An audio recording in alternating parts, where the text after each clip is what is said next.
Merci à tous. Nous allons maintenant donner la parole à Stéphane Vogetta pour la prochaine conférence. Du coup, Stéphane, je te donne la parole. Oui, eh bien, bonjour à tous et à toutes. J'espère que vous m'entendez bien. Bonjour depuis Madrid, où je suis ce matin et où je vis depuis une quinzaine d'années. Alors, ce matin, maintenant à 10 heures, on va avoir une nouvelle session sur l'enseignement, à laquelle vont participer à la fois des représentants des parents d'élèves, des représentants des employés du réseau français d'enseignement à l'étranger, mais surtout Samantha Casbonne. Donc, je vais d'abord présenter assez brièvement les participants à cette table ronde.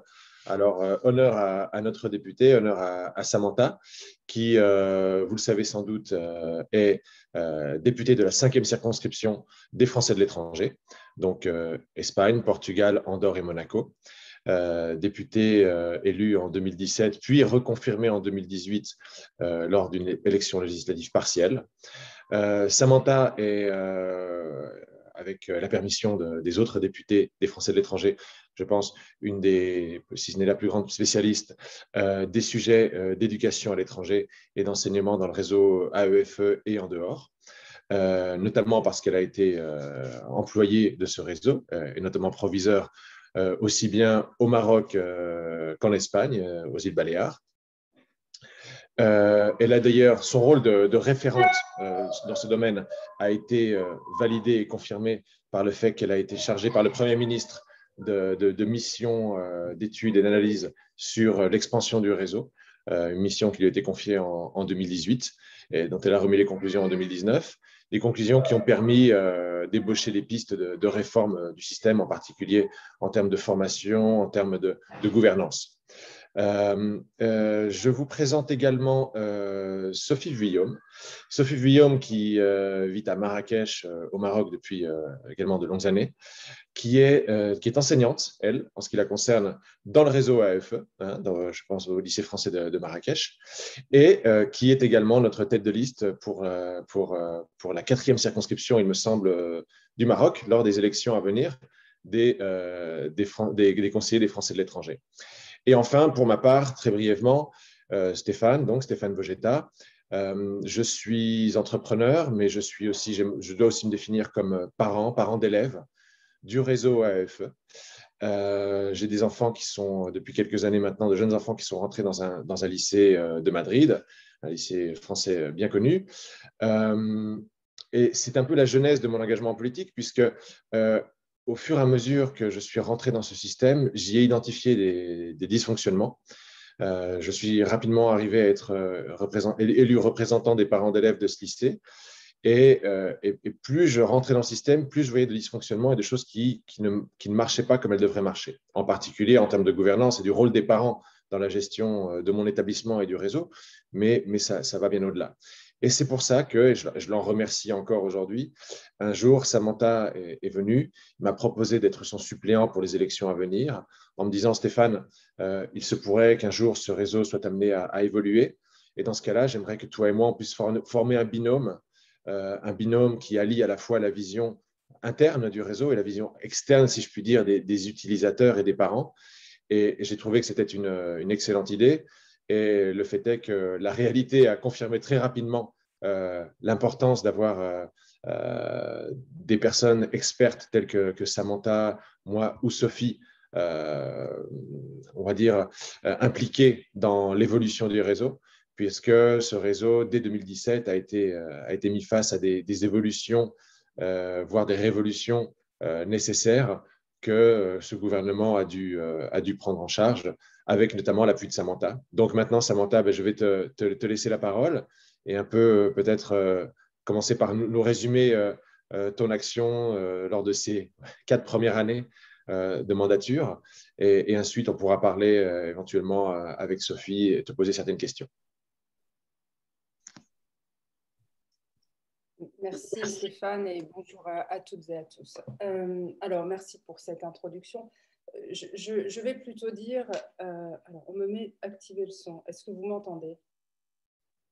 Bon, alors, je coupe cette petite icône. Donc oui, je ne vais pas personnaliser l'action. Certes, il faut quelqu'un pour porter certains sujets. Voilà, j'ai été identifiée pour cela. Mais je n'ai jamais conçu mon travail et mon rôle de représentant sans imaginer une seconde que je ne m'inspire pas de vous tous. Et d'ailleurs, je pense que j'ai démontré par la consultation qui a nourri le rapport, qui a permis de faire des propositions, que nous étions un collectif, que ce réseau, même s'il est parfois assez étanche, dans l'ensemble de ces sillons les gens ont du mal un petit peu à s'identifier, eh bien, malgré tout, je dirais, il s'appuie sur différents acteurs. Et ce qui me gênait profondément au moment de mon engagement, enfin juste avant, c'est justement que ces acteurs n'étaient pas assez écoutés. Donc, ces évolutions, je dirais, et ce que nous avons fait aujourd'hui, ce réseau, vient de votre inspiration. Voilà, donc d'abord, je dirais, c'est vraiment une mise en œuvre partagée. Moi, sans vous, c'est vrai que j'aurais certainement été moins portée et peut-être moins déterminée à faire entendre certains messages. Donc, je le redis, l'union fait la force et c'est vraiment comme ça que voilà, je pense en tout cas avoir porté au plus haut niveau les messages. Maintenant, pour revenir à ce réseau, très, très brièvement, vous dire d'abord une chose. Il y a au début de tout une volonté présidentielle.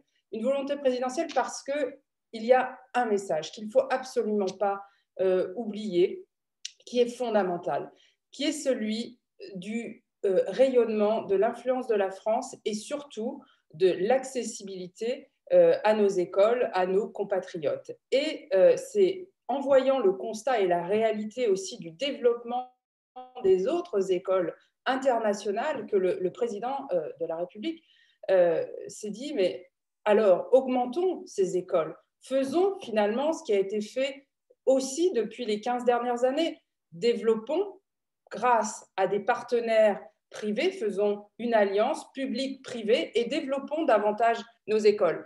Développons évidemment en volume, mais aussi assurons la qualité. Et c'est à partir de là que nous sommes tous entrés à nos niveaux aussi dans cette volonté aussi politique qui était de doubler. Parce que, simplement un petit repère, lorsque une école française se crée, vous avez en parallèle à peu près 10 à 20 ou 30 écoles chinoises, anglo-saxonnes ou américaines qui se créent. Donc, vous voyez que nous sommes assez petits poussés. Et pourtant, nous avons beaucoup à dire et nous avons aussi beaucoup à faire.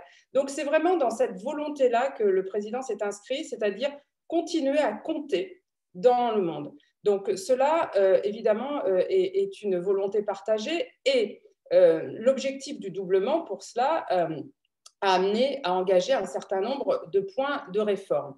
Je tiens à dire quand même que la dynamique du partenariat, parce que j'entends souvent qu'on nous qualifie de privatiseurs du système, ne vous laissez jamais enfermer dans cette fausse réalité. Cela fait plus de 15 ans que ce sont les établissements partenaires qui développent ce réseau. Ce n'est plus le service public qui investit dans le développement. Au mieux, il parfois augmente quelques-uns de ses effectifs de ci, de là dans certaines écoles, mais dernièrement, je vais vous donner quelques chiffres, eh bien, enfin dernièrement, depuis plus de 10 ans et 15 si on compte un peu plus précisément, ce sont les établissements partenaires, autrement dit autofinancés totalement. Donc, je reprends un petit peu maintenant la présentation en vous disant que lorsque nous sommes arrivés, il y avait à peu près 485 établissements recensés. Il y en a aujourd'hui 540 dans plus de 136 pays et qui accueillent plus de 370 000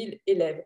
Parmi ces établissements, il y a 73 EGD. Alors, souvent, on les qualifie à tort d'établissements publics. Ils n'ont rien de public en matière de financement, puisque, quoi qu'il en soit, ils sont en moyenne financés à 60% par les familles. Alors, effectivement, par contre, ils sont pilotés par un opérateur public que vous connaissez très bien, qui s'appelle l'Agence d'enseignement français à l'étranger et dont le rôle est aussi un rôle de régulateur du réseau.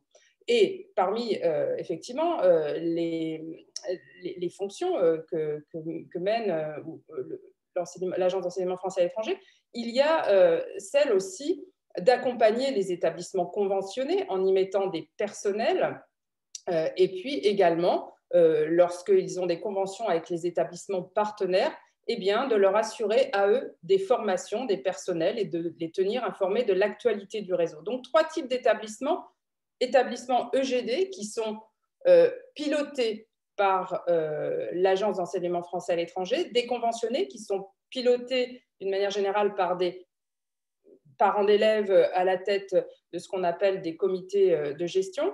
Vous avez à l'intérieur de ces établissements conventionnés des personnels de direction et des personnels enseignants et des personnels de droit local. Les personnels expatriés et résidents, eux, sont pris en charge en partie, je le redis bien, et souvent, puisque là aussi, il y a des fausses informations qui circulent, lorsqu'on nous dit, oui, mais ces postes-là, c'est la France qui les finance. Non, la France en paye une partie et souvent une petite partie. D'accord ? Il n'y a que dans quelques grands établissements un peu historiques, par exemple celui auquel faisait allusion tout à l'heure Stéphane, que la prise en charge est importante. Donc, ce que je veux vous dire, c'est que principalement, les familles ont déjà, et depuis longtemps, à leur charge aussi le coût des personnels. La France en prend une partie à sa charge dans les conventionnés, mais en moyenne, les parents payent 80% des frais de scolarité sur des conventionnés. Et puis, il y a les établissements dits partenaires qui sont, eux, le gros du développement de ces dernières années, puisque nous avons plus de 300 établissements partenaires et que le développement s'est fait essentiellement par ce développement, je le dis, depuis 15 ans. Donc, quand on nous redit régulièrement, je me répète, pardon, mais c'est quelque chose que j'entends tellement, vous avez privatisé le réseau, c'est totalement faux. Nous avons continué d'accompagner une logique évidente pour rester à la hauteur d'un développement nécessaire face à une concurrence internationale féroce. Donc, voilà, cet engagement, par contre, qui a été de développer, nous l'avons accompagné par des mesures. Ces mesures, elles sont simples. Elles viennent d'abord au ministère de l'Éducation nationale.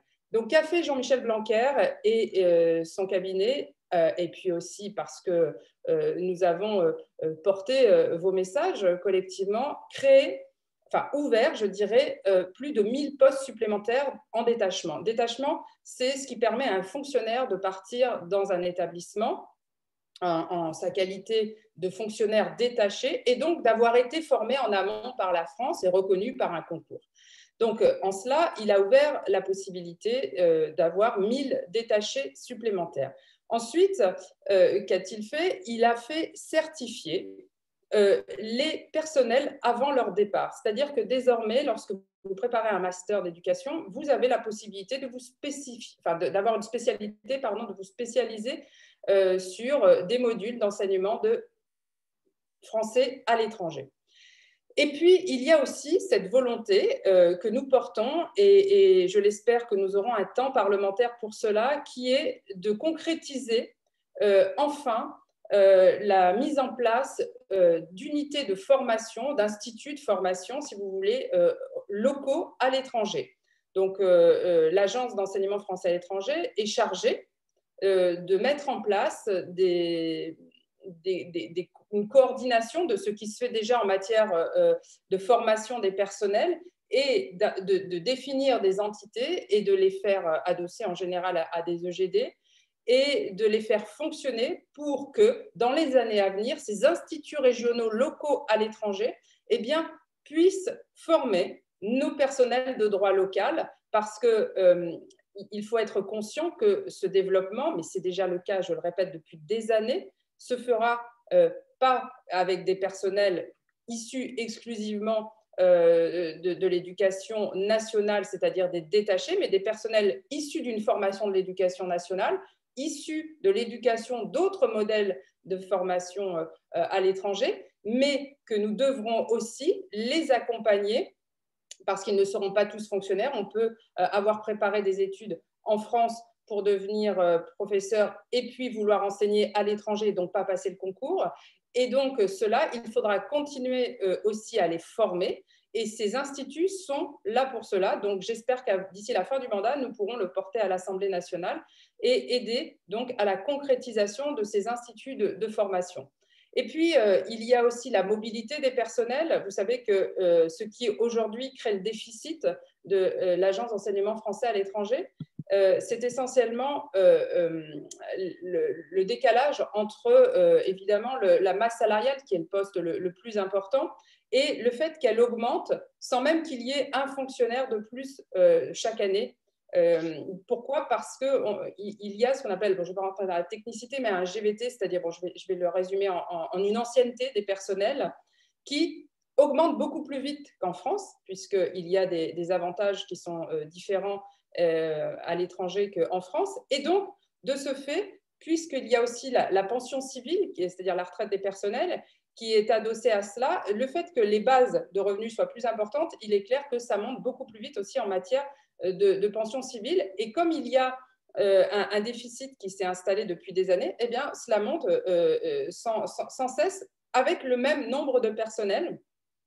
Et ce qui est un problème, c'est que la subvention qui avait été allouée en 2008 pour couvrir cette pension civile, aujourd'hui est en grand décalage, mais c'est surtout que la différence est aujourd'hui comblée soit par des fonds publics, soit par les augmentations des parents. Mais c'est inéluctable, soit c'est le contribuable qui paye, soit, ou sinon, il faut réformer davantage, c'est-à-dire aussi peut-être mieux déployer certains personnels sur d'autres zones pour accompagner ce développement et puis le rendre peut-être là aussi plus léger dans ses finances à travers ce renouvellement aussi de personnel. Alors, il n'est pas question, puisque ça n'a jamais été inscrit à l'ordre du jour, de mettre un terme au contrat de ceux qui sont là. Évidemment, tout le monde a intérêt à les maintenir en poste, mais bien tous ceux qui entrent depuis 2019 dans le système d'enseignement français à l'étranger, eh bien, au bout de 6 ans, de pouvoir retourner en France, de faire revenir d'autres personnels, accompagnés aussi d'une nouvelle formation et comme ça d'enrichir les uns et les autres de cette expérience. Je continue ensuite sur ce que nous avons mis en place pour accompagner ce développement. La place de l'inspection générale est plus importante aujourd'hui qu'elle n'était auparavant parce qu'il est important qu'aujourd'hui, l'homologation soit bien encadrée puisqu'on ne peut pas développer à n'importe quelle condition. Vous vous en doutez aussi, nous sommes garants de cette qualité. Les parents souhaitent un service à la hauteur de ce que la France leur promet. Donc, il est important que l'inspection générale soit renforcée et ce qu'elle fait aussi en s'impliquant de plus en plus dans ce réseau d'enseignement français à l'étranger. Il y a aussi le nouveau bac international qui sera bientôt présenté. D'ailleurs, je vous invite le 7 juin à venir écouter justement lors du colloque que j'organise à l'Assemblée de manière numérique, donc tout le monde peut y avoir accès. Eh bien, de pouvoir écouter justement et nos ministres et toutes les parties prenantes s'engager justement sur le maintien de la qualité au niveau du développement, mais aussi en matière d'évaluation des établissements. Donc, c'est important que vous puissiez voir à quel point, là aussi, nous nous emparons de ce sujet quand on nous dit que nous allons dévaluer la qualité. Pas du tout, nous renforçons évidemment aussi l'accompagnement des établissements et nous deviendrons aussi exigeants comme nous le sommes en France. Maintenant, je vais en venir au point sur les aides financières. Les aides financières, elles n'ont jamais été aussi importantes. Alors, je lis encore de ci, de là, dans certaines oppositions qui n'ont visiblement rien d'autre à critiquer, et ce qui est plutôt bon signe, ce sont les 33 millions. Alors, vous pouvez là aussi sincèrement avoir la tête haute lorsque nous annonçons aujourd'hui les chiffres qui sont les nôtres, puisque nous avons aidé ce réseau de manière exceptionnelle. Personne ne l'avait fait et de cette manière. Nous avons mis plus de 150 millions d'aides supplémentaires. Alors face aux 33 millions dont on nous parle encore, je dirais que franchement, c'en est presque assez ridicule. Donc, 150 millions d'euros, comment ont-ils été mis à disposition de ce réseau? 50 millions supplémentaires pour les bourses françaises, c'est-à-dire que de 100 millions, nous sommes passés à 150 millions. Imaginez le nombre d'élèves et de postes qui ont été sauvés grâce à ces 50 millions, ne serait-ce que déjà d'aide pour les familles françaises, puisque c'est reversé évidemment aux établissements. Alors quand on vous parle de suppression de postes, d'ailleurs ça n'a jamais été des suppressions, mais des postes budgétaires qui ont changé, hein, effectivement, mais il n'y a jamais eu de suppression, il y a toujours eu des professeurs devant les élèves. Mais par contre, ce qui est vrai aussi, c'est que ces 50 millions ont servi à maintenir des postes et à éviter beaucoup de personnel de perdre leur poste. Et ça, c'est une réalité que personne ne peut nous enlever. Donc 50 millions supplémentaires plus 50 millions de subventions directes aux établissements. Qu'est-ce que c'est 50 millions de subventions directes? C'est d'abord un soutien fort au Liban, mais c'est aussi quelque chose d'exceptionnel. D'exceptionnel parce que là, ça vient de vous. Ça vient de vous, tous ceux qui avez alimenté par vos questions, tous les Facebook Live que nous avons organisés, toutes les remontées, les consultations que nous avons faites. Pourquoi? Parce que vous nous avez dit, nous, on ne choisit pas, lorsqu'on est parent ou lorsqu'on est élu, le statut de notre établissement. On ne choisit pas d'avoir à côté de chez soi un EGD, un conventionné ou un partenaire. Bien sûr qu'on ne choisit pas. On voit une école homologuée française, elles ont toutes les mêmes obligations à respecter. Eh bien, nous, c'est tout ce que nous voyons. Donc, pourquoi vous nous dites, on devrait s'habituer à ne voir financer que les établissements EGD? On vous a écouté et on a mis en place effectivement des mesures qui ont permis d'aider tous les établissements. Je dis bien tous ceux qui en ont fait la demande.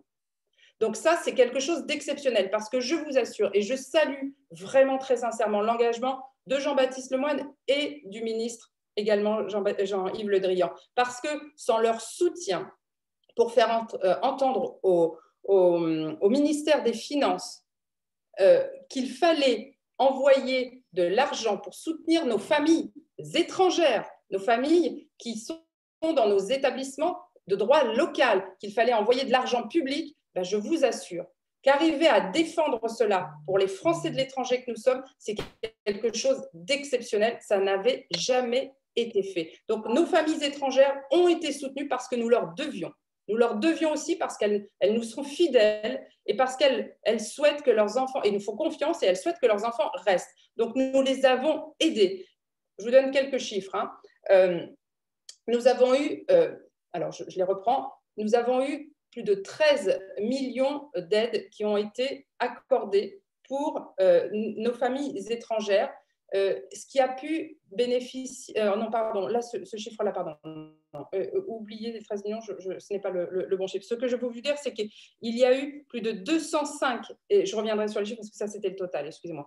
Il y a eu plus de 205 établissements qui ont fait des demandes pour des soutiens aux familles et à hauteur de 5 millions d'euros. Donc, nos familles étrangères ont reçu de l'aide de l'État français des établissements de droit local pour 5 millions d'euros, et ce qui a permis d'aider plus de 10 000 élèves. Ce n'est pas négligeable. Et derrière des élèves, il y a des postes d'enseignants qui ont été maintenus. Donc ça, il faut aussi toujours s'en souvenir lorsque l'on nous parle des suppressions, qui n'ont jamais d'ailleurs été des suppressions, je me répète aussi. Et puis enfin, il y a eu aussi quelque chose d'exceptionnel, puisque nous avons pu aider, vous l'avez entendu, plus de 10 000 élèves dont les parents étaient de nationalité étrangère, des familles françaises pour 50 millions d'euros. Et puis l'autre nouveauté, c'est que nous avons pu aider tous les établissements qui ont fait des demandes de subventions pour 4 supports. Le premier étant l'achat de matériel qui puisse répondre aux normes sanitaires exigées par le pays. Également, la formation des personnels face au numérique, parce que ça n'a pas été simple pour eux de s'adapter. De l'équipement numérique, de le mettre à disposition éventuellement des familles ou des personnels qui n'en ont pas la possibilité ou pour qui il manque 1 ou 2 ordinateurs parce qu'il peut y avoir des familles nombreuses. Et également l'équipement à l'intérieur des salles. Et puis aussi, nous avions porté l'idée de pouvoir aider les élèves en difficulté. Donc, ces 4 possibilités de déposer des subventions pour les établissements, dont d'ailleurs les établissements se sont saisis, puisqu'il y a eu plus de 350 établissements qui ont fait ces demandes sur les 540. Et puis, il y a surtout eu 989 projets, c'est-à-dire des demandes de subventions qui ont été déposées. Donc, on voit bien que ce que nous avons fait a été totalement… les gens s'en sont saisis. Ce n'était pas un symbole, c'était un vrai besoin. Ils ont fait ces dossiers, ils ont fait ces demandes et ils ont obtenu de manière très concrète ces soutiens. Donc, voilà, tout ça pour vous dire que nous sommes extrêmement attentifs grâce à vous et grâce à vos remontées. Et c'est pour ça que lorsque vous siégez et lorsque vous siégerez dans les conseils d'établissement, sachez que vos remontées sont plus que précieuses. Elles sont indispensables. Et plus nous sommes nombreux à les porter, plus nous nous faisons entendre. Et moi, je salue vraiment les cabinets des ministres et les ministres de nous avoir écoutés. Je ne dis pas évidemment bon, je fais partie de ceux qui ont joué un rôle, mais je le redis, nous sommes un collectif et sans ce collectif, nous ne faisons rien. Donc, soyez certains que votre rôle est plus qu'important, il est indispensable. Pour moi, vous êtes à chaque fois des relais dans chaque pays. C'est fondamental de vous avoir derrière nous et même parfois devant nous. Je terminerai en vous disant qu'il y a aussi encore des chemins que nous n'avons pas explorés suffisamment. L'un qui est bien engagé et dont je suis personnellement très fière, c'est vraiment la nouvelle vision que l'on se fait aujourd'hui du programme Flamme et de ces associations. Je suis ravie d'avoir été saisie dans ma circonscription et dans d'autres par ces associations.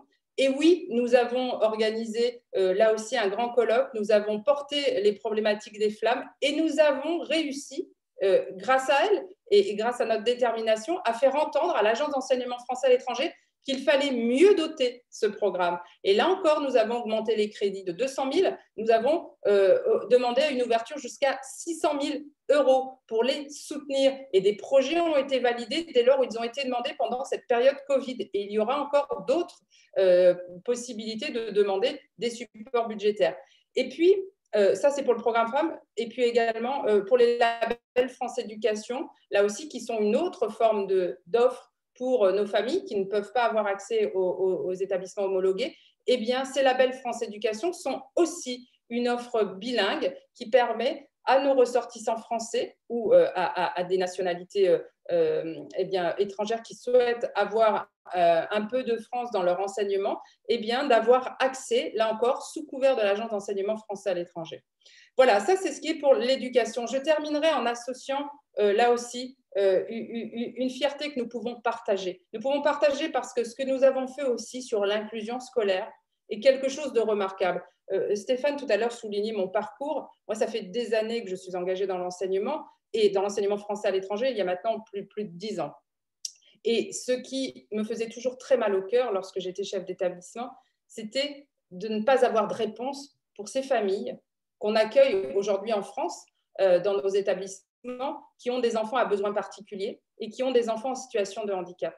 Eh bien, ces familles aujourd'hui, nous avons la fierté de pouvoir dire que grâce à ce que nous avons fait voter lors de la loi Confiance, nous pouvons les accueillir. Dans certains établissements, ça prendra peut-être encore un petit peu de temps pour pouvoir les accompagner puisque les formations sont actuellement en cours, mais nous avons inscrit dans les critères d'homologation le fait que désormais, les enfants en situation de handicap ou à besoins particuliers ont leur place dans nos établissements. Mais nous n'avons pas fait que ça. Nous avons aussi ouvert une ligne de crédit, en plus de ce qui était déjà fait pour les bourses, hein, c'est-à-dire que nous avons déjà permis d'accompagner ce handicap et ces besoins particuliers aux familles boursières en tout début de notre mandat. Mais en plus de cela, nous l'avons aujourd'hui ouvert, comme sur le territoire français, à l'ensemble des familles. Pourquoi nous avons fait cela? Parce que face au handicap, face aux besoins particuliers, toutes les familles doivent être considérées comme égales. Et c'est pour cela, alors évidemment pour les familles françaises, hein, là pour le coup nous ne pouvons pas aller au-delà, mais quelle fierté d'avoir pu porter ce qui est plus qu'un symbole, hein. Elles pourront être aidées et les accompagnants de ces enfants pourront être pris en charge par une dotation que nous avons réfléchie pour pouvoir permettre l'accompagnement et la prise en charge pour toutes ces familles. Voilà, donc vous dire que oui, il y a de quoi être fier. Aurions-nous pu aller plus loin? Oui. Oui, je fais partie de ceux qui pensent que nous avons encore du chemin à mener pour engager peut-être encore plus de réformes. Mais je dirais, après 4 ans, après 1 an et demi de Covid, je crois sincèrement que collectivement, nous pouvons être fiers de ce que nous avons fait pour l'enseignement français à l'étranger.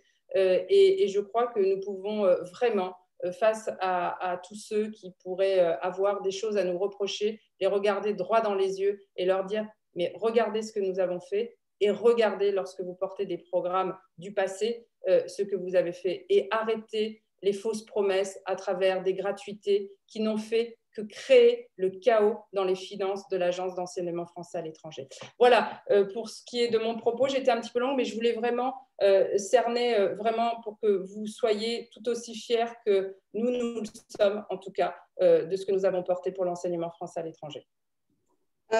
Merci beaucoup, Samantha. Comme on n'a pas beaucoup de temps et qu'on a énormément de questions dans le chat, donc je vais vous en poser certaines. Alors, je vais commencer. Il y a eu énormément de questions, hein, donc j'ai essayé de regrouper les questions par thème. Il y a eu énormément de questions, notamment sur les bourses. Certains, donc on a eu des demandes en disant est-ce qu'on ne pouvait pas revoir les critères d'obtention de la bourse pour les Français établis à l'étranger, parce qu'il y a de plus en plus de Français qui appartiennent à ce qu'on appelle la classe moyenne et qui pourtant ne rentrent pas dans les critères pour obtenir une bourse. Et donc, certains membres, participants à ce webinaire demandent s'il n'y a pas possibilité de revoir les critères des bourses pour permettre à la classe moyenne française établie à l'étranger de pouvoir accéder à l'enseignement français à l'étranger.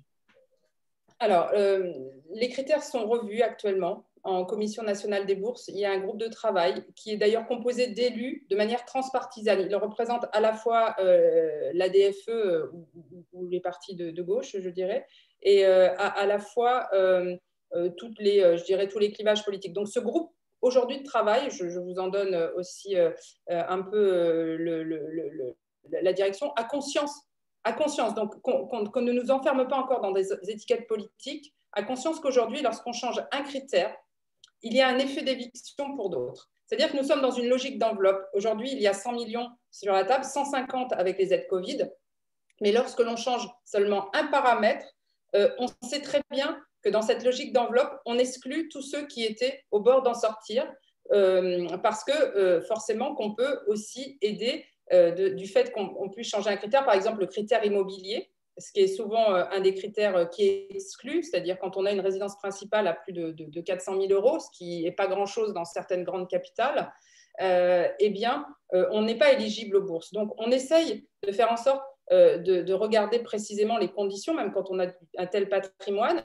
Mais sachez quand même qu'à chaque fois que l'on bouge un critère, ça a des conséquences énormes sur les autres. Donc, c'est vrai que c'est un sujet assez difficile à aborder parce qu'on étudie beaucoup de scénarios pour voir ce qui exclut le moins et ce qui permet de faire rentrer davantage de personnes. Mais il y a une faiblesse, il faut la reconnaître. Il faut la reconnaître parce que ce serait mentir que de dire le contraire. Oui, les classes moyennes sont les classes sacrifiées de notre réseau. Oui, c'est vrai.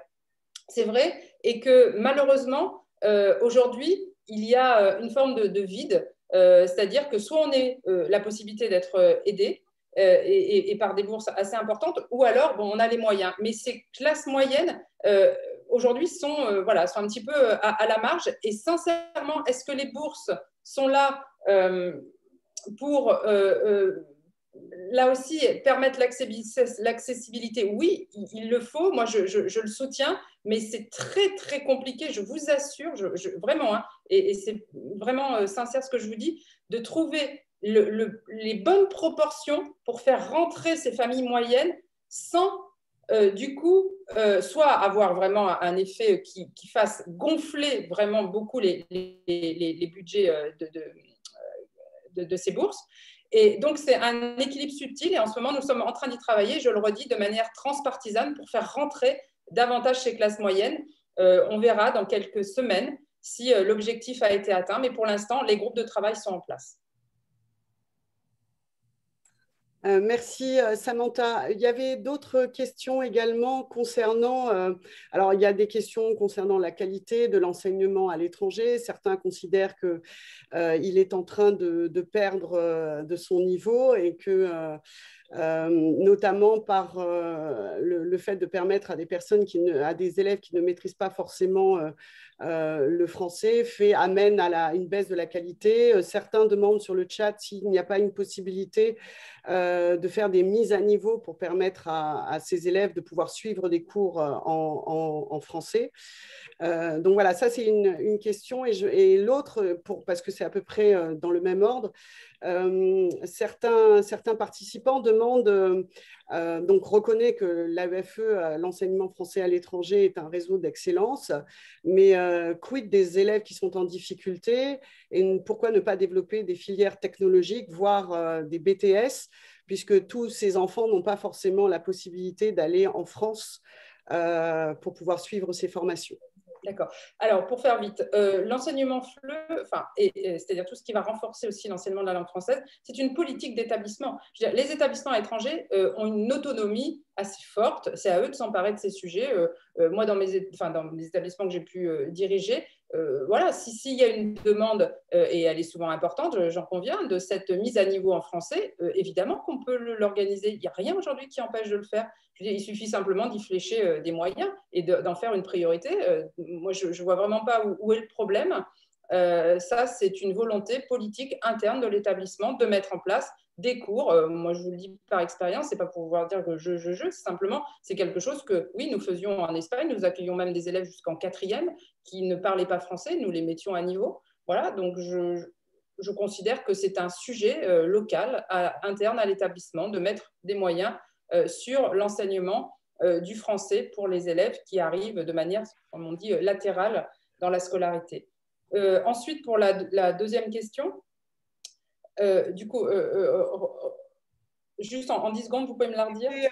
C'était en fait, pourquoi ne pas introduire des filières technologiques, voire créer des BTS au sein des lycées voilà, tout à fait. D'abord, parce qu'il y faut des personnels souhaitant y travailler, des personnels aussi qualifiés. Et autant c'est une possibilité, effectivement, lorsqu'il y a une demande, mais ça peut être vraiment que dans certains endroits du monde, parce qu'il faut d'abord qu'il y ait une coopération avec le pays d'accueil. Vous savez bien que les filières technologiques ou professionnelles, forcément, passent par du pratique. Il faut pratiquer, que ce soit si on partait sur filière restauration, cuisine ou autre, tout ce qui peut lier à la technologie, eh bien, il faut qu'il y ait des supports locaux. Donc ça c'est un travail aussi de coopération avec les établissements de droit locaux, les établissements aussi technologiques locaux. Donc oui, ça peut se faire, hein. D'ailleurs, ça se fait. Est-ce que ça doit être développé? Oui, mais c'est aussi des politiques locales, c'est-à-dire qu'il faut qu'en parallèle, il y ait la formation, et ça, c'est quelque chose, effectivement, dont l'AEFE peut s'emparer. Elle s'en empare parfois, la mission laïque aussi s'en empare. Donc, je pense que tout vient aussi de la force des familles. Il faut s'afficher et exprimer une volonté, une détermination de faire ouvrir ces filières. Et évidemment qu'ensuite, la volonté politique suivra. Mais il faut vraiment identifier un vrai besoin. Et ce vrai besoin, il vient des parents et des familles qui mettent la pression. Merci Samantha. Peut-être une prochaine série d'interrogations qui rebondit sur quelques questions que j'ai vues dans le chat, mais aussi une expérience personnelle de ma part et de nombreux représentants de parents d'élèves qui, évidemment, ne pouvons que nous féliciter de l'ampleur des aides qui ont été apportées par l'État français, soit directement, soit à travers l'AEFE, en particulier pour répondre aux impacts et aux impacts néfastes de la crise sur les familles et sur les établissements. Donc, d'un côté, parfait, des aides, mais de l'autre côté, ce qu'on a vu sur le terrain, et tu le sais très bien aussi, parce que tu fais partie de la Commission nationale des bourses, entre autres, et que tu es au contact avec tes administrés, c'est que parfois, la répartition des aides dans la pratique se fait de manière un peu complexe, voire qui qui ne facilitent pas l'accès aux familles. J'en veux par exemple l'exemple par exemple des commissions consulaires des bourses qui certes se retrouvent avec la capacité d'apporter des aides supplémentaires, mais qui en termes de processus, on se retrouve avec plus de difficultés, avec une moindre implication, puisque tout se fait à distance, il y a une moindre implication des parents d'élèves, puisqu'ils n'ont pas accès à l'intégralité de l'information en avance, ne peuvent pas préparer ou revoir les dossiers, et où, en fin de compte, on se retrouve sur des commissions sur lesquelles on analyse des dossiers qui sont uniquement fournis par numéro et qui ne nous permettent pas, nous, les parents d'élèves, de bien travailler en amont. Alors, première question, est-ce que les conseillers des Français de l'étranger, en particulier ceux qui seront soutenus, ceux qui te soutiennent et qui seront soutenus par la majorité présidentielle, pourront influer sur une amélioration éventuellement du processus des conseillers consulaires des bourses? Deuxième question, là encore, tes rapports et tes interventions, ainsi que celles d'autres députés de la majorité, ont inspiré certaines annonces de réforme de la part de Jean-Baptiste Lemoyne, Jean-Michel Blanquer et M. Le Drian. Mais par exemple, souvent, on n'en voit pas la concrétisation sur le terrain. On nous dit que dans les EGD, les parents seront mieux, en tout cas les représentants élus des parents seront mieux impliqués dans le processus budgétaire, auront accès à plus de transparence sur les comptes de leur établissement.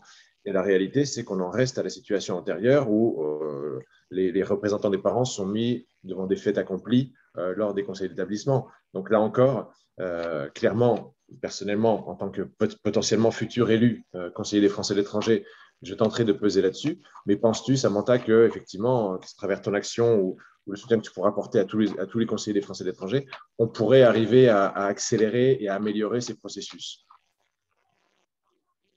Alors, oui, je pense. Maintenant, effectivement, il y a un engagement aujourd'hui qui n'est pas tenu et je compte sur Jean-Baptiste Lemoyne et Jean-Yves Le Drian pour plus que nous soutenir, nous aider, puisque ce sont aussi leurs engagements que nous portons au sein de l'Assemblée, puisque nous avons pris l'engagement auprès des familles de leur permettre d'avoir aussi des sièges supplémentaires au sein de l'Agence d'enseignement français à l'étranger pour qu'ensuite, évidemment, en découle d'évidence la même représentativité d'une certaine manière aussi au sein des conseils internes d'établissement. Donc, le symbole est fort. Avant la fin de notre mandat, nous devons inscrire dans la loi la place, effectivement, des parents d'élèves.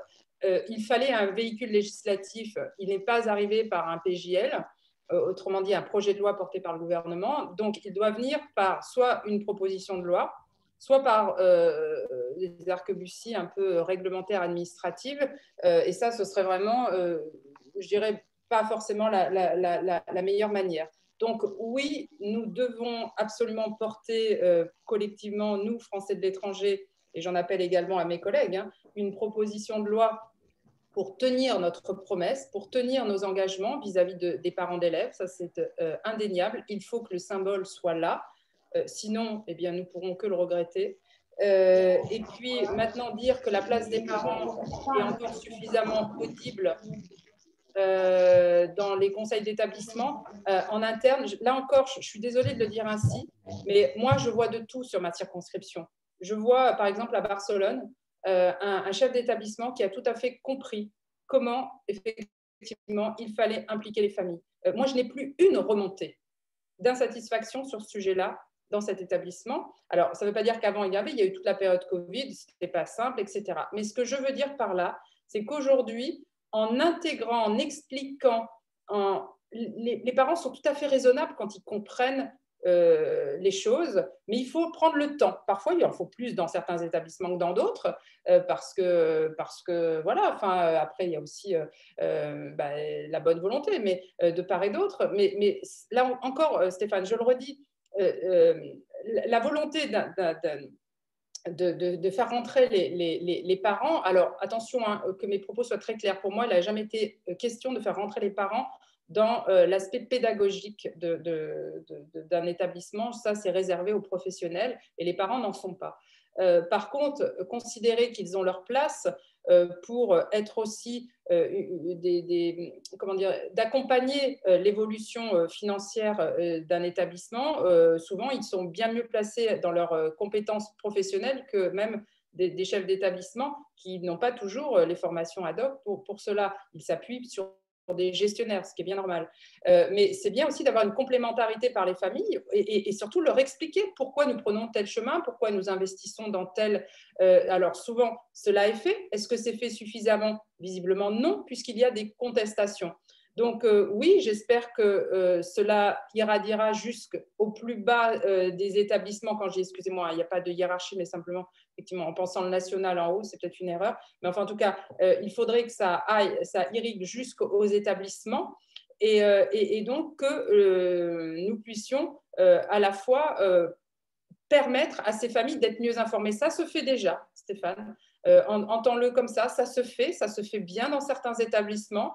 Ça se fait moins bien dans d'autres. Il faut aussi que les chefs d'établissement, lorsqu'ils en ont les moyens, puissent prendre ce temps pour pouvoir mieux expliquer, mieux accompagner. Et puis, lorsque ça se passe, eh bien, tout se passe bien, puisque les familles ont les explications. Parfois, les explications, elles sont simples. Hein. C'est qu'il n'y a pas franchement beaucoup de leviers. Mais parfois, il y a aussi des mesures où les parents peuvent s'impliquer à trouver des sources aussi avec les directions d'économie. Et ça, lorsqu'on en trouve, eh bien, et lorsque ça permet d'avoir des répercussions aussi sur les frais de scolarité, ben c'est gagnant-gagnant. Donc, je pense qu'il ne faut pas avoir peur d'être un peu plus transparent et de laisser aussi les familles avoir des informations qui ont cet effet aussi de les apaiser dans une manière de gérer un établissement scolaire. Moi, je n'ai jamais vu d'inconvénient à titre personnel, mais après, il y a aussi des positionnements qui ne sont pas les miens au sein de certaines équipes de direction. Voilà, mais je dirais que ça tient surtout au niveau local, parce que la consigne de l'AEFE, je sais qu'elle a été donnée. Merci beaucoup, Samantha. Merci beaucoup, Stéphane. Peut-être une dernière question, parce qu'il nous reste à peu près 12 minutes pour notre intervention sur l'enseignement français à l'étranger. Ce serait sur les contrats des enseignants. Ce serait sur les contrats des enseignants. Donc, il existe 2 catégories d'enseignants, peut-être 3 pour certains, puisque je crois que les conseillers pédagogiques sont des expatriés. Ensuite, on a les détachés, ce qu'on appelle les résidents, et puis on a les contrats locaux. Alors, pour certains, si je prends par exemple pour certains parents vont considérer que peut-être un contrat local est moins bien, enfin en tout cas peut-être une formation peut-être moins adaptée, ou en tout cas ne connaît pas le système qu'un détaché. Donc ça peut créer certaines, j'allais dire, distensions entre les parents d'élèves, les enseignants, et même à l'intérieur même d'une salle de prof entre détachés et contrat local. Est-ce que vous pouvez nous expliquer, j'allais dire, le fonctionnement, et puis aussi, puisque dans le chat, on me parle des titulaires non résidents. Donc, est-ce que vous pouvez nous faire un rappel sur tous ces contrats? Oui, alors, déjà vous dire que dans une carrière d'enseignant, on peut être tous ces statuts. C'est-à-dire, on peut être à la fois contrat local en disponibilité, autrement dit contrat local, mais sorti du cadre de la fonction publique. On peut être la même personne. Hein, je vais m'identifier 5 minutes. Samantha Gazvan peut être à la fois contrat local en disponibilité, elle peut être contrat local en détachement direct, elle peut être contrat local en résident, elle peut être pas contrat local en résident, contrat de droit, on va dire, la publique en tant que résident, ou de droit public en tant qu'expatrié. Pourtant, vous aurez eu 4 fois la même personne, d'accord, mais avec un statut différent, autrement dit, avec les mêmes compétences. Donc, vous voyez que le statut n'a techniquement rien à voir avec la compétence d'une personne, puisque je peux vous donner des exemples de gens qui sont passés par tous ces statuts, parce qu'en fonction des établissements dans lesquels ils ont muté, eh bien, il y a en face ces contrats. Je m'explique. Dans les établissements partenaires, vous êtes fonctionnaire en détachement direct. vous êtes fonctionnaire en détachement direct de droit local. Lorsque vous êtes dans un établissement partenaire et que vous êtes fonctionnaire, vous pouviez être aussi pas en détachement, c'est-à-dire en disponibilité. Moi, dans mon établissement, lorsque j'étais par exemple à Palma de Majorque, eh bien, j'avais des personnels agrégés, mais qui avaient renoncé à leur concours, qui étaient donc en disponibilité, qui étaient de droit local, qui étaient donc reconnus par leur pairs avec des compétences extrêmement élevées puisqu'agrégées. Eh bien, pourtant, ils étaient de droit local. On aurait pu les qualifier de contrats locaux de manière un peu péjorative si, à côté de ça, il y a un personnel fonctionnaire en détachement disait bah, « oui, mais moi, je suis en détachement, donc non ». Non, vous voyez que c'est beaucoup plus complexe que de dire il y a le contrat de droit local qui est voilà, limite acceptable pour l'enseignement français à l'étranger, et puis il y a le résident ou l'expatrié qui, forcément, sont des personnels d'excellence. Non, bien sûr qu'il y a des nuances, et il y a des nuances. Ce qui garantit une chose, ça c'est inéluctable, c'est qu'effectivement un personnel résident, un personnel en détachement direct ou un personnel expatrié est reconnu, là pour le coup, dans son statut actuel comme étant un personnel certifié.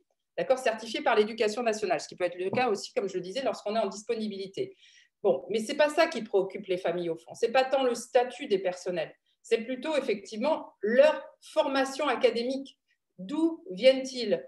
Qui sont-ils? Parlent-ils correctement la langue française lorsqu'ils sont d'autres nationalités? C'est ça les vrais problèmes. Et c'est pour ça que nous avons souhaité mettre en place ces instituts de formation, parce que nos personnels doivent pouvoir parler aux élèves dans une langue française correcte avec le moins d'accent possible. Nos personnels doivent pouvoir être en capacité d'enseigner la pédagogie à la française, et ce sont ces deux points qui peuvent être des points de faiblesse parfois dans certains établissements. Et c'est pour ça que ces instituts ont vocation à pallier à ces problèmes.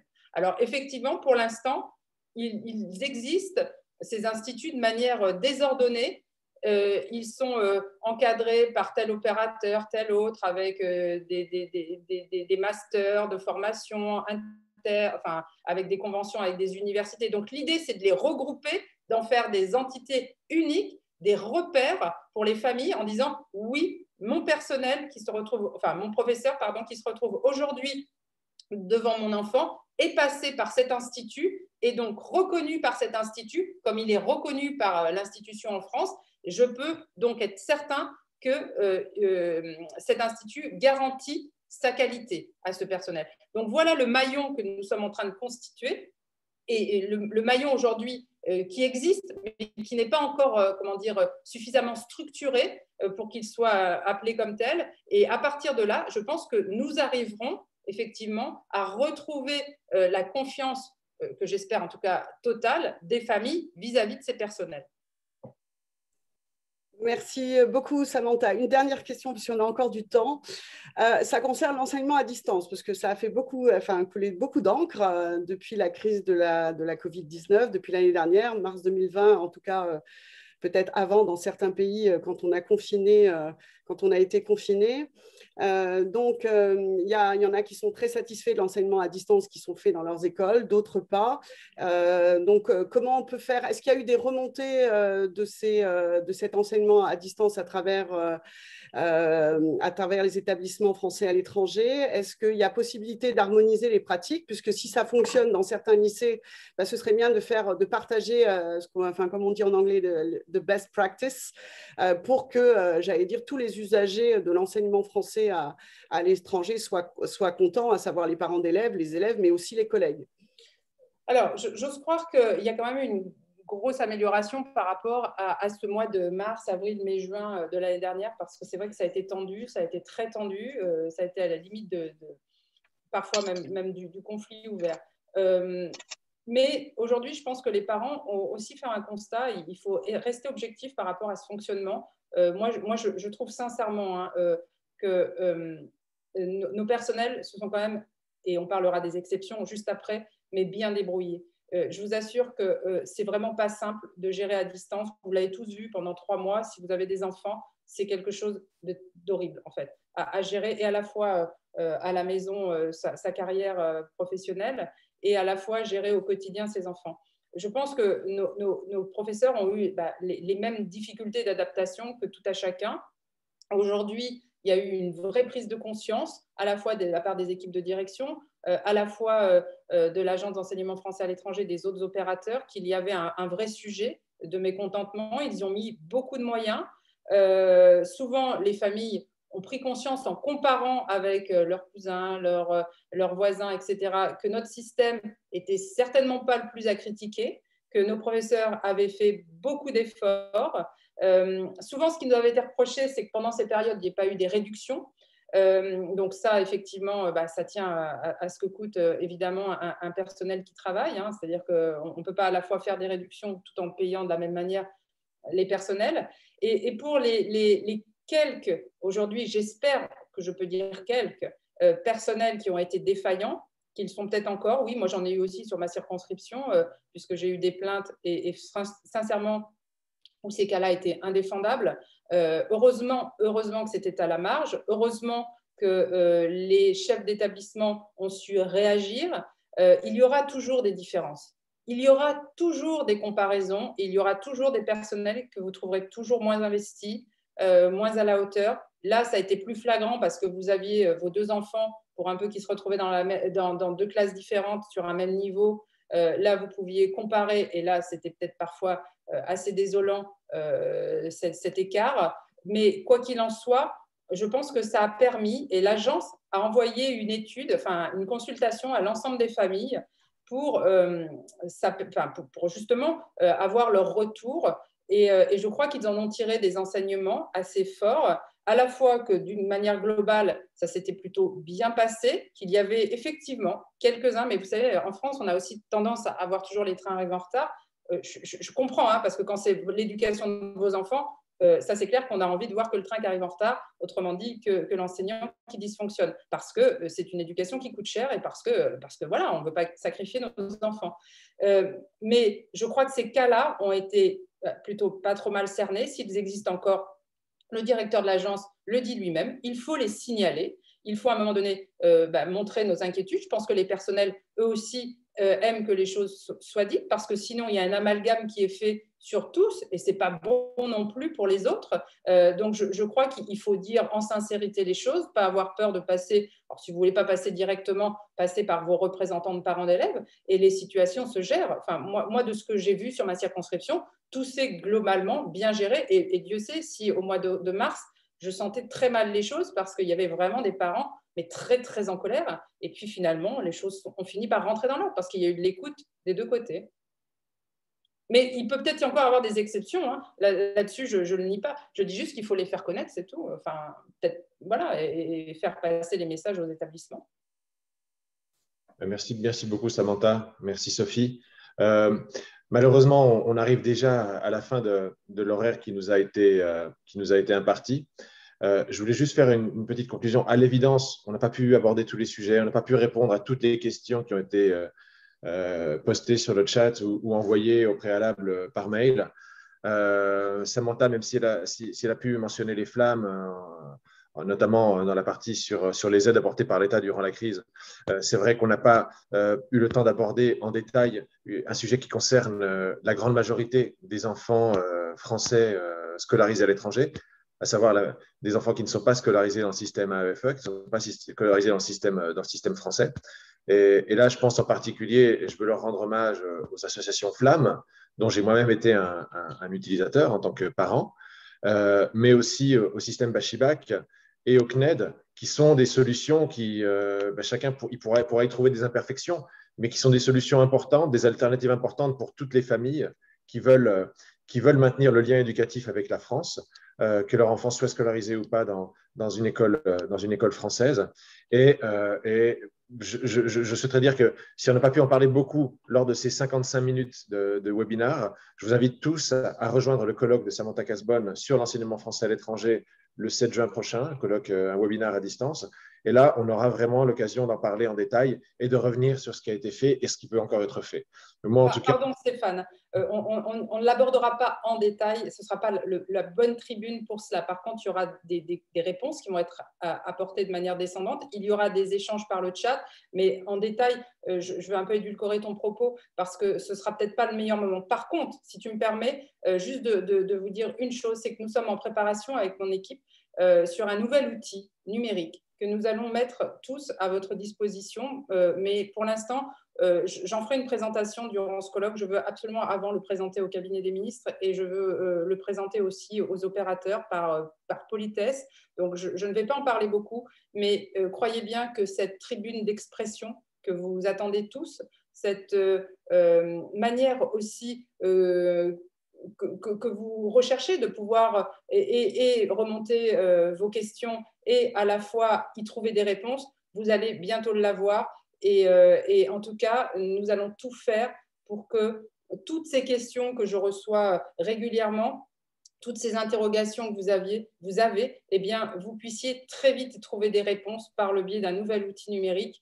Et je vous invite voilà, dans les prochaines semaines à nous revoir pour vous faire une présentation et dès septembre surtout, pouvoir vous emparer tous de ce nouveau dispositif que nous sommes en train de finaliser et qui, j'espère, répondra à beaucoup, beaucoup de vos préoccupations et de vos questions. Voilà. Donc, pas pour le colloque, mais juste après. Merci pour la précision et pour ton temps, Samantha. Merci, Sophie, pour ta participation. L'enseignement français à l'étranger est un sujet tellement vaste, avec tellement d'acteurs différents au sein même de chaque catégorie, des lycées qui ont des catégories différentes, des enseignants qui ont des contrats différents, des parents étrangers, des parents français, des parents boursiers, des parents non boursiers. Il est difficile évidemment de satisfaire tout le monde, de répondre à toutes les questions, mais on espère avoir pu y contribuer un petit peu. Donc encore merci à Samantha et à Sophie. Et je repasse la parole à l'équipe et en particulier à Anne Jeunetet qui va introduire le reste de la journée. Au revoir. Merci beaucoup Stéphane, merci en effet à Sophie et Samantha pour leur présence. L'enseignement, c'est quelque chose qui nous tient tous à cœur et merci de tes compétences, Samantha, dont nous avons tous énormément besoin car le système existe et c'est déjà ça, il faut nous en réjouir. Je crois que la France est l'un des rares pays qui a un réseau aussi homogène et aussi dense et il faut nous en réjouir. Évidemment, la question était posée dans le chat, peut-être que tous les enfants français n'y sont pas. Le système français, nous ne prétendons pas qu'il soit le meilleur, mais ce que nous voulons, c'est qu'il soit dans la catégorie de l'enseignement français, parmi les meilleurs réseaux qui puissent exister et former des élèves extrêmement ouverts d'esprit qui seront, encore une fois plus tard, qu'ils soient français ou pas français, des relais de notre influence. Nous en avons absolument besoin. Donc, réjouissons-nous d'avoir ce réseau et réjouissons-nous de pouvoir le maintenir, le développer pour qu'il soit encore plus présent dans les années à venir. Merci infiniment à tous.